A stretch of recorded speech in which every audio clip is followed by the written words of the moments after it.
Entendendo a Bíblia em boa companhia e a história do amanhã. Quem pode garantir o que vai acontecer amanhã? Quem pode dizer, prever e garantir que aconteça? Se não, vejamos o que temos na lição da Escola Sabatina Isaías, Consolo para o Povo de Deus, hoje com o tema A Decadência da Grande Babilônia, prognosticada prevista 200 anos antes pelo profeta Isaías, uma mensagem consolo para o povo de Deus que Isaías levava a um povo oprimido por várias nações que vinha sendo liberto e novamente oprimido porque desviava dos caminhos do Senhor, liberto de outro reino e de novo conduzido à escravidão. E assim nós temos que aprender com a história da nossa vida. Não precisamos ficar escravos, temos um libertador, aquele que garante a história do amanhã. É ele que garante porque é o dono de todas as coisas e porque morreu para garantir isso. Mas ressuscitou, garantindo assim a vitória para todos nós. Ao lermos Isaías capítulo 45, lemos nos versos 9 seguintes: ai daquele que contende com o seu Criador, daquele que não passa de um caco entre os cacos no chão. Acaso o barro pode dizer ao oleiro o que você está fazendo? Será que a obra que você faz pode dizer você não tem as mãos? Ai daquele que diz a seu pai o que você gerou e a sua mãe o que você deu à luz? Assim diz o Senhor Santo de Israel, o seu Criador, a respeito das coisas vindouras. Você me pergunta sobre meus filhos ou me dá ordem sobre o trabalho das minhas mãos?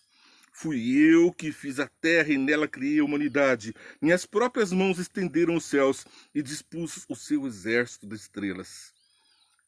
É ele o que fez o universo, que garante a nossa redenção, a nossa salvação e também o nosso futuro. Por isso não temos nada a temer, como está também em Isaías 46, versos 7 e seguintes.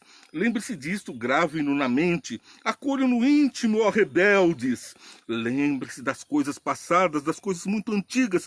Eu sou Deus e não há nenhum outro. Eu sou Deus e não há nenhum como eu. Desde o início faço conhecido o fim, desde os tempos remotos, o que é virá. Digo, meu propósito permanecerá em pé e farei tudo o que me agrada. Esse é o nosso Deus, em quem confiamos, em quem entregamos a nossa devoção. Por quê? Porque ele falou e tudo se fez. Está lá no Gênesis capítulo 1. E disse Deus, e as coisas aconteceram. Tudo foi feito pelo poder da sua palavra e o homem pelo sopro da seu fôlego. Portanto, nós temos um Deus que a terra treme quando passa por ele. O mar se agita, as estrelas dos céus entram em aflição, se agitam diante da glória e majestade do Deus que nós temos, poderoso em ações de amor e de guarda dos seus filhos. Como então existe o mal na terra? O mal tem data para se acabar, ele já está julgado e já está finalizado, porque Jesus venceu o mal. Nós temos então uma história, como eu estava dizendo, que foi prevista por Deus 200 anos antes. Isaías, 730 anos antes de Cristo, escreveu a história que Deus contou, a história do amanhã, a história do futuro, porque todo o correr do nosso estudo de hoje vai nos levar do ano 626 antes de Cristo até bem perto de Roma antiga. Os avisos de Deus aos diferentes povos, até o ano 198 depois de Cristo, ainda nós vimos a mão de Deus agindo. E até hoje temos testemunhos do que Deus previu para a Babilônia, que ela estaria deserta. E onde está a Babilônia hoje, se não tem meros passageiros, pouquíssimos habitantes aqui e acolá, a cidade nunca mais foi construída. A gloriosa Babilônia, dos jardins suspensos, que dominava as nações, não atendeu os reclamos de Deus.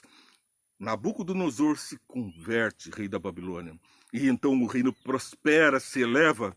Eles ouvem a voz de Deus. Nabopolassar, ele erige ali seu trono, 626 anos antes de Cristo. Mas quem acreditaria em Isaías? Isaías, que estava prevendo o fim de Judá, o sofrimento de Judá na mão de Israel e dos assírios, da Síria, desculpe, prevendo, não façam aliança com a Assíria. A Assíria, 600 mil homens em seu exército, um poderio, punha medo em qualquer reino, em reinos unidos contra a Assíria não prevaleciam. Babilônia mal existia, era quase que um vilarejo, não impunha medo algum à Assíria, nem respeito aos homens da época. No entanto, cada momento, cada passo mais próximo do cumprimento da profecia, 200 anos antes dita, se via a glória de Babilônia e depois a bancarrota daquele reino e a vinda de outros sucessores, a Pérsia, depois a Grécia, depois Roma, e agora você e eu estamos na mão do Senhor para o cumprimento da história que está na palavra de Deus, está na Bíblia. Crede em seus profetas. Nós temos uma mensagem especial. Você já assistiu 5 Minutos Vê Entende? Foi ao ar agora há pouco, diariamente, 5 Minutos Vê Entende. Depois, Entendendo a Bíblia em Companhia.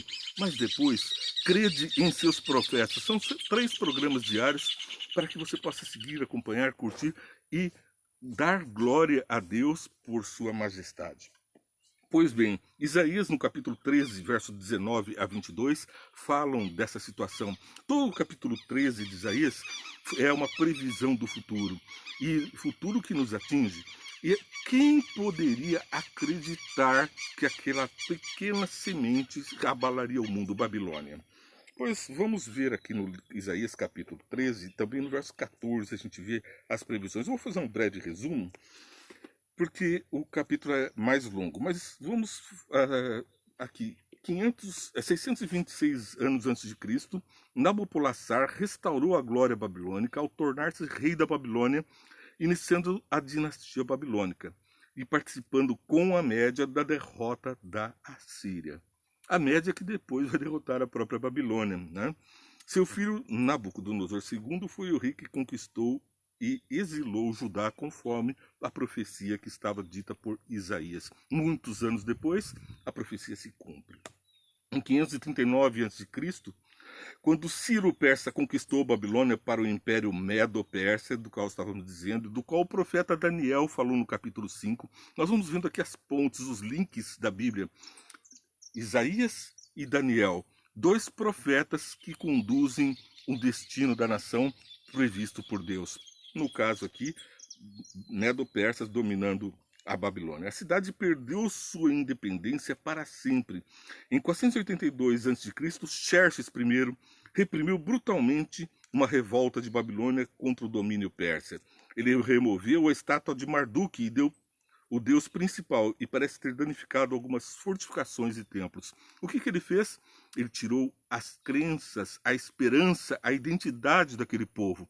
Ele dominou com o exército e depois exterminou qualquer esperança. Mas o povo de Deus tinha a esperança prevista por Isaías, garantida por Deus, por Daniel.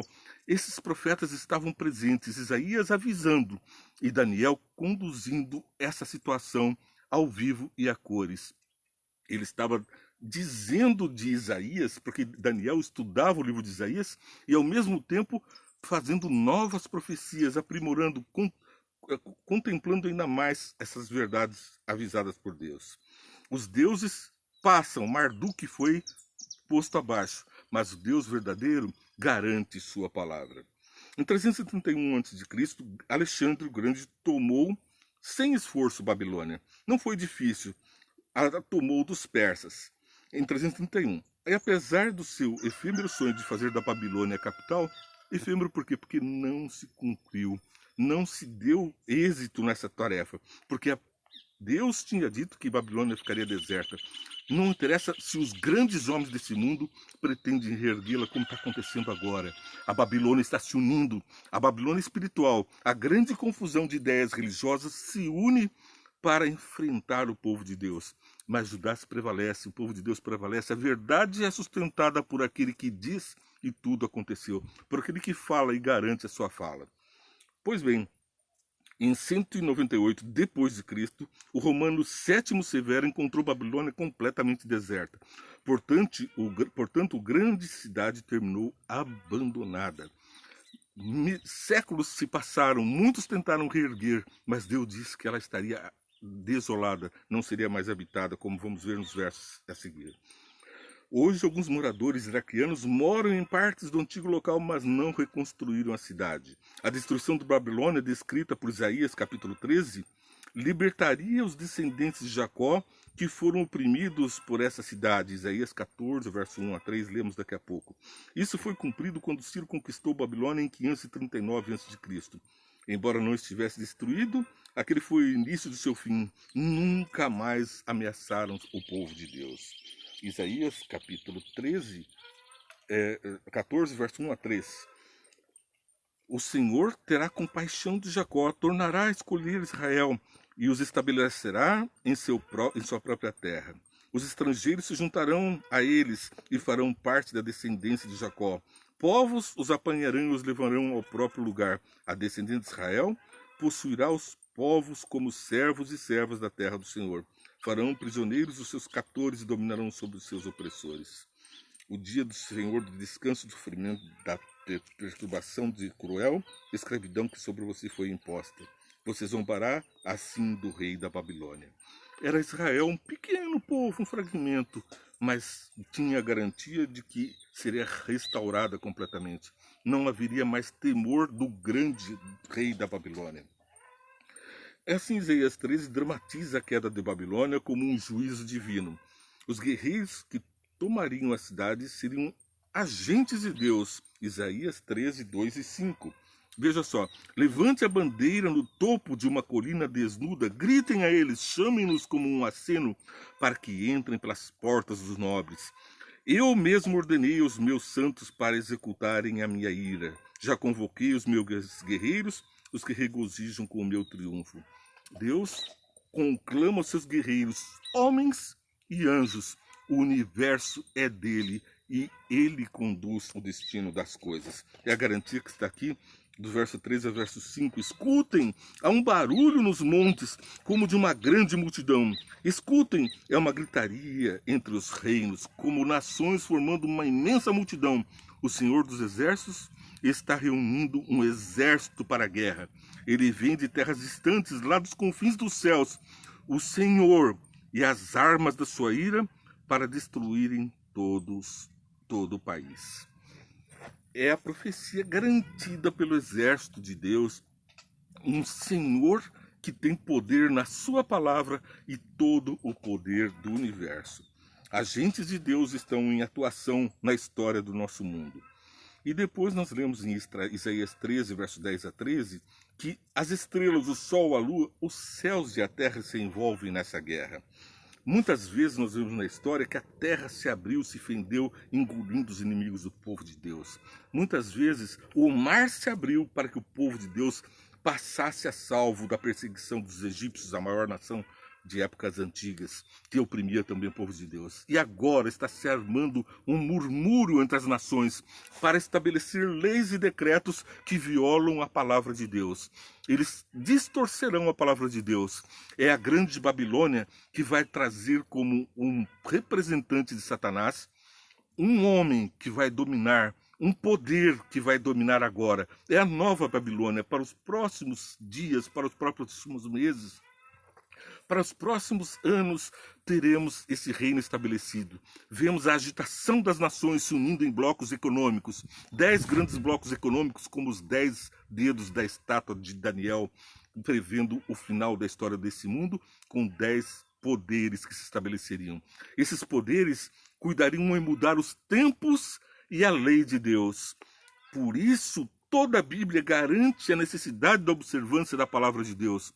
Mas este anticristo distorcerá a palavra de Deus. Cuidado, em nome de Deus, ele proferirá blasfêmias contra o Altíssimo. Ele se diz o representante de Deus na terra e vai estabelecer leis contra as eternas leis do próprio Deus. E Deus não deixa impune porque ele é o dono da história. Vem então a solução para o mal e para o pecado no final de todos os tempos, é a vitória final do nosso Senhor. O dia do Senhor, previsto em Isaías capítulo 3, versos 6 e 9. Ficarão apavorados, dores e aflições dominarão. Eles se contorcerão como mulher em trabalho de parto, olharão chocados uns para os outros, com o rosto em fogo. Essa é a solução de Deus. As pessoas que se opõem a ele acabarão como um fim trágico, sem nenhuma solução, sem nenhum êxito na sua batalha, porque o Senhor vai intervir na nossa história. O dia do Senhor se aproxima, versos 6 a 9, e depois o verso 10 a 13. As estrelas dos céus e as suas constelações nos mostrarão a sua luz. O sol nascente escurecerá, a lua não fará brilhar a sua luz. São sinais da volta de Jesus que ele falou lá em capítulo 24 de Mateus, disse em outros lugares da Bíblia. E o que nós temos nessa garantia de Deus? O sol se escureceu, a lua deixou de dar a sua luz. Consulte o dia escuro nas enciclopédias, você vai ver que isso já aconteceu. Mas o Senhor é o Senhor do sol, ele vai deixar de dar brilho aos homens que estão obscurecendo a verdade. A verdade vai aparecer com o sol da justiça, que é o nosso Senhor Jesus, e não haverá mais dúvida. Teremos a mensagem das trevas e a mensagem da luz. Não mais uma Babilônia, uma confusão, mas a união da Babilônia. As pessoas estarão alertadas sobre a verdade da palavra de Deus. Preferirão seguir os maus desígnios, prostrar-se diante dos falsos deuses. Mas você e eu, meu amigo, estamos garantidos, porque estudamos a palavra de Deus, conhecemos o futuro, as garantias de Deus. Estaremos salvos no seu redil. Quem acreditaria nisso quando vir a glória da Babilônia moderna, o êxito desses homens agitando as nações, unindo em blocos econômicos e fazendo o que lhes apraz? Mas Deus garante a vitória final, é a que ele nos traz. Então, ele termina a mensagem em Isaías capítulo 19, 13, versos 19 e 20.